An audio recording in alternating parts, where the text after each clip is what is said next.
Dijminê meriva yê herî xedar dema mera ya vala ye. Wexta ku tu nefsa xwe meşhûl neke bi fêrbûn û hînbûna rastiyê, heq û heqîqetê tu nexwînî tişta fêr nebe hîn nebe, dê nefsa te meşhûl bike bi tiştê betal, pûç, vala û batil ve tu weva meşhûl bibe. Lewra di mejûyê însana da sê dosya hey tim dixebite.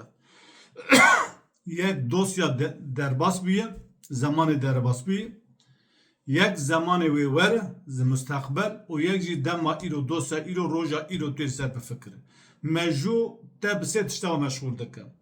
Wexta tu nefsa xwe meşhûl neke bi roja îro ve dê nefsa te meşhûl bike bi tiştê derbas bûye. Tiştê ku di heyata te derbas bî çê xiraf, pozitif, negatif, erînî, neyînî, tu tim li ser wan bifikire, ev imkanê me hebû, ev defetê me hebû, ev kes sağ bû, ev kes mir, bela musîbetê û tiştê ku di dema derbasbî de qewmiye, tu sivê heta nêvarî li ser wan bifikire û wê mejûyê te tevlihe bibe, wê ruhiyeta te xirab bibe, ax û nalîn û ah û hesret tu bikişîne ji bo dema derbasbî. Her wisa dema tu ji bo xatirê pêşerojê bifikire, ne ku mirov plân û projeyê baş bikin, behsa wî neke, sivê heta nevarê mejûyê te li ser pêşerojê be. Gelo ez dewlemend bibim, gelo ez feqîrim, gelo çi bela were serê me, çi musîbet were, gelo ez ê bizewcim, ereba min çê bibe, imkanê min çê bibe, şan û şohreta min çê bibe yan na, tu yê sivê hefiqa li ser wî bifikire, wê demê ew jî dîsa bandorekî nêrî li ser ruhiyeta te dike, li ser nefsa te dikire, nexweşiya te em bivêjin psîkolojiya me re xirab dibe.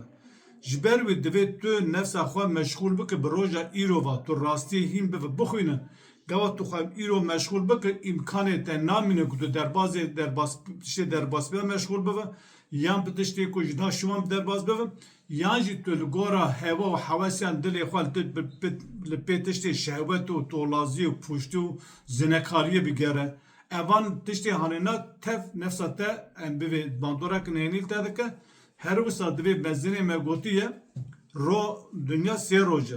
Rojekî derbas bîye, rojekî deşma were û rojekî îro ye. Tu gava xwe nefsa xwe meşhûl bike bi fêrbûna rastî û heqîqetê, ne dema te dibînî tu ji bo zamanê derbasbî bifikire, ne ji bo zamanê ji vira şûva mustaqbel bifikire, ne jî tu mejû xwe ji bo şehwetê û kêf û eşq û zinekariyê bi kar bînî were, wê çaxê tu zirar nake tu kar dike.